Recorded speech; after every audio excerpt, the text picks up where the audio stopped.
You are listening to More for the woman who simply wants more with Tiffany Largie.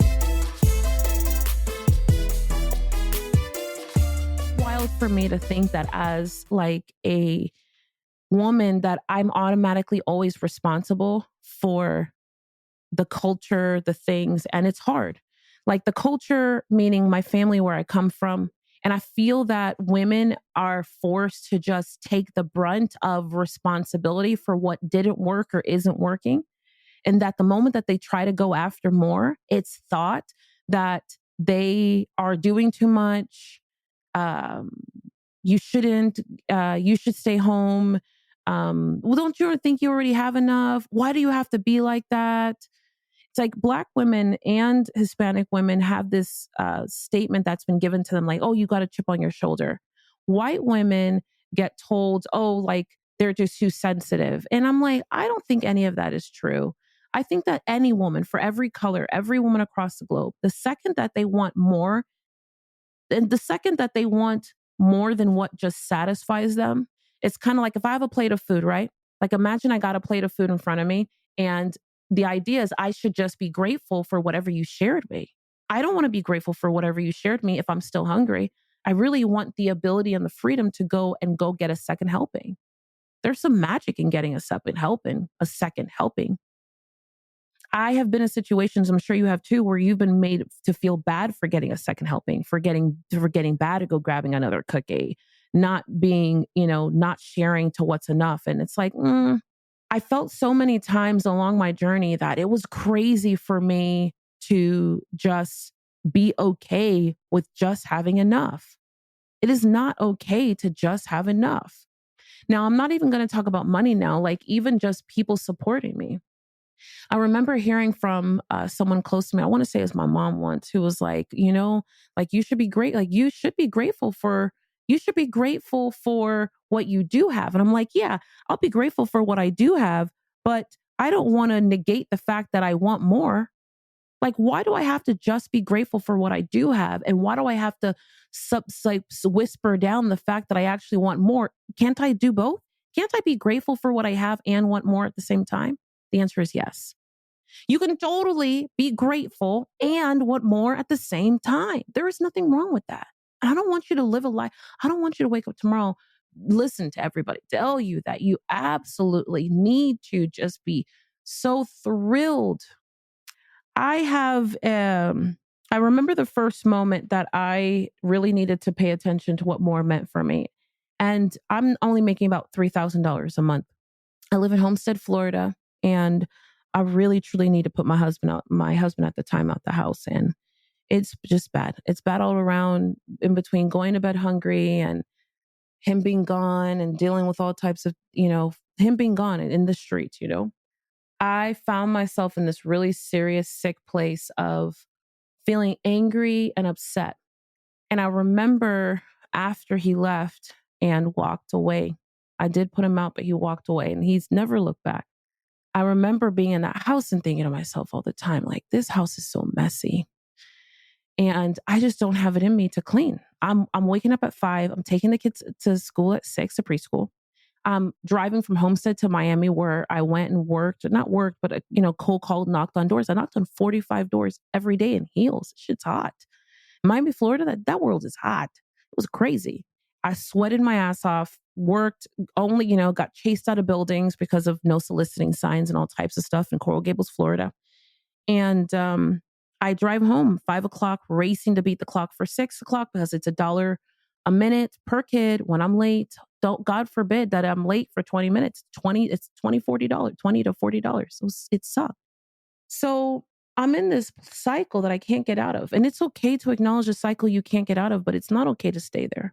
I'm in this cycle. I can't get out of this thing. And finally I decide I'm going to hire someone to clean my house. I heard from someone else that they had a person clean their house. And I was like, how do you get that? Like, how do you get one of those people?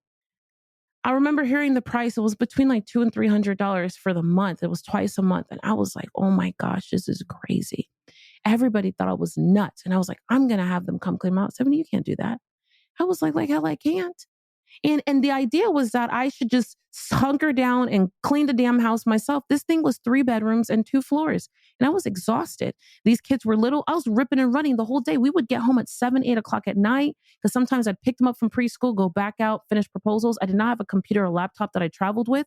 So I had to come home, do all my typing and computers at home. Like, it was crazy. You're buggy. I'm not doing that. So I finally make this decision against everybody else's like insecurities. I make this decision to just pay for the damn thing. And let me tell you, sometimes, and the principle here that I want to teach you is that sometimes you have to pay your way through. So me paying my way through is how I got to the next version of myself. And I needed to pay my way through and stop listening to everybody else who had their insecurities, their fears, their ideas of how I should live my life, and just focus on how the hell do I want to live my life. I wanted a clean house, semi-clean house. I wanted clothes that I could wear that didn't smell. Like I wanted stuff. And I don't want to apologize for it. So what I did was I stopped eating meat. I stopped feeding, and I didn't go vegetarian, but it was expensive. So I cut it out. I cut out a couple other things that were like you would think are basic. And I got really good at making rice and beans, and which is arroz con frijoles in Miami, black beans. It was like 25 cents a meal. We would eat it at least once a day. It was crazy, but it tasted amazing. And I figured out how to make some stupid killer black beans that like slap your mama kind of stuff. So here we went. Now, why am I sharing this with you? Because I needed to pay my way to my sanity. My sanity for me was coming home and the house was clean. I would give them the key at 9 o'clock in the morning. I would leave for the day and come back, and they would leave the key under the mat or something like that. And boom, my house was sparkling, airtight, clean, clean, clean, clean, clean, clean, clean. Money. I knew that other people would not approve. I was not living for that approval. I could not live under the thumb of that approval. But what I could do was pay my way through. Now, some expenses that we have as women, when we're looking for our more, they're not justified. They are really stupid, and we should not spend that money on them. But there are some of them, anything that results in you paying your way to your sanity. Now, if you're like, well, Tiffany, I stop and I get coffee every morning at, Pete's Coffee or John's Coffee, and it's $7 a pop. Now, let me tell you something. If you stop in John's Coffee and it's not really a coffee shop, it's John's house, that's something else. I may not be mad at that. But if you are going to a coffee shop and this thing is $7 a pop, and that's $41 a week, and that's $200 a month, I'm going to say to you, no, ma'am, that is not part of the more. That is not a more thing. More is you taking the money and assets you have and planting it in seeds that will germinate for you so that you have more of whatever the hell it is. For me, I needed more time. What is your more right now? What is the more that you need right now? I needed more time in these streets. I also needed like more sanity because I was going crazy emotionally, dealing with my ex-husband, dealing with the kid. I was going nuts. The thing I needed was a clean house. I paid my way through. This thing worked like gangbusters until I left Miami or left Homestead, Florida. There are some people who are naturally like, they want to organize everything, and they're just like organizing their panties and organizing their socks and refolding them and ironing them. And that is not me. I don't do any of that. So paying my way to the outcome. That year I paid for someone to come clean my house. And as far as I'm concerned, every woman who's in that chapter of more, you should not be cleaning your house. Second, what I also did was, outside of cleaning my house, I started to take my clothes to a lavanderia. Now, I've talked about this before in different places, but my reason for hunkering down here is because not enough women are spending money on the right things. They're spending money on things that hush things instead of money that grows things. Don't spend money on things that hush things. Spend money on things that will grow for you. Grow. Now, I'm not talking about investments. I'm not talking about stocks. I'm not talking about any of that stuff. Even though that stuff is very valuable, I'm not talking about that because that's for a different time and a different moment, a different conversation. But what I am talking about is you getting what you need in order for you to win, for you to thrive. And you thriving is in paying your way through till you get to the next chapter. So there's a woman out there who's going to say to me, well, Tiffany, I always do. I pay my way. I don't do my hair and my nails myself. Newsflash, your hair and your nails is not part of you. Let me just talk about relaxing. So another area that you need to pay your way through is relaxing. Let me tell you what this is not. Doing your hair and your nails, I get a manicure and a pedicure. That is not relaxing. That is called maintenance. It is maintenance. That is not something that I'm like, oh, Tiffany, oh, yes, you're taking time for yourself. Forget that. You're bugging. That is maintenance. You have to maintain yourself, especially at your level. If you already plan at a level of more, you got to go maintain yourself. You can't walk out nails not done. Can't do that. So because of that, because that's the case, like for real, I want you to be in a place of saying to yourself, where can I make money? Where can I place money or spend money that's going to buy me sanity? Maybe it is someone coming to your house to do your hair and your nails. That I get because I do it. Maybe it is someone because don't have the time for the other. So yeah, you're going to pay a premium for someone to come to you. Done. Money. Someone to clean, someone to cut up all the vegetables for you in your fridge before you cook, someone to prep your meat before you cook, a sous chef, like someone, imagine you could pay someone $150 to be the sous chef and organize all the stuff in your fridge and get it cut and get it done for you. You can have a lavanderia, a laundry mat, come pick up your clothes. Maybe not your dry cleaning, because those people be bugging on prices for dry cleaning sometimes. They're like $38.99 for a shirt. A what? The shirt only cost me $12. What are you talking about? No, we're not doing that.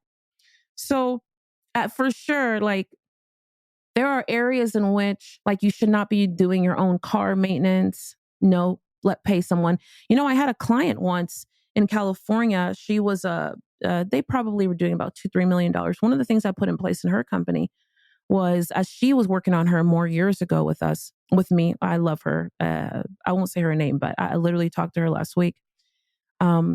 I had someone come to her house, get her cars, because she had 2 cars and then she had a work vehicle. They took her cars, put gas in her cars every Sunday or something like that. Cars were always gassed up. She didn't have to stop at the gas station. Sounds crazy. It's best $50 you could ever spend. There are so many ways in which you can make tiny investments and get your more. These are a couple of my few. Some of my others, like if you shopping, totally let someone else shop for you. Do grocery shopping, do clothes shopping, shoe shopping. Totally. That's definitely an area. If hair is really tough for you, get a hair consultant, and let someone tell you how to quickly get through this thing. Deciding on your own makeup. Like there's so many areas for me where I'm like, spend the money on that. The only place I've never spent money on for real when it comes to my more is someone paying someone to help me travel. Like I've had an assistant and things like that pre-pandemic that, book things and stuff, but I've never had someone who like handles all my travel arrangements for me. I like to do a lot of them myself. I don't know, maybe I'm old school, but that's probably the only other area. However, I could see putting someone on my payroll to do that. One of the things that you could also do is pay for a house manager. Maybe you can't pay full time for $60,000 per year, but maybe you could pay $10,000 a year for a house manager. Maybe you run a big life and a house manager would just free up your mind. Make sure that there are groceries, make sure people eat, take people to appointments and stuff like that.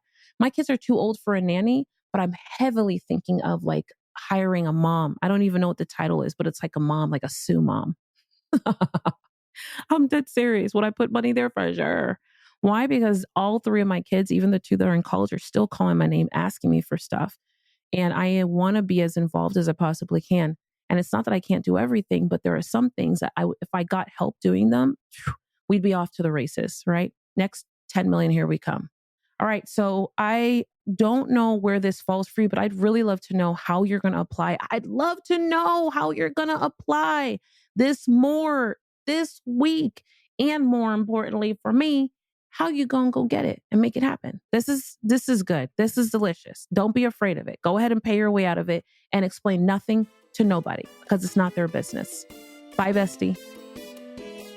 Girl, wasn't that amazing? Listen, I wish that I'd had conversations like the one that you and I just had. I mean, on my way to my first 10K, 100K, million with another woman, a woman who just gave me the game, the inside thoughts, all the stuff that we're not talking about on the surface. I wish I had heard from a woman who gave me the more and told me it was okay to be who I am and the way I was, and I didn't have to be apologetic about it all the time. That's why I'm so excited that we get to be here together. Here's what I selfishly want you to do because I want to see you in just a couple of days from now. On Wednesday, there is something called Tequila with Tiffany. You can head to tequilawithtiffany.com right now and register. You and I get to have a drink. We're going to happy hour virtually. And I'm going to give you the current game, what's happening right now at this exact moment so that we can acquire more in micro steps in between this. And if you're like, Tiffany, I don't know what I need, then do this. send us a note, send me an email, send a pigeon, tie it and send it over here to Phoenix. But whatever it is, make sure that you're taking a step. And I want you to know that I'm here with you so that we can take it together. I can't wait to see you on the next episode as we race towards more.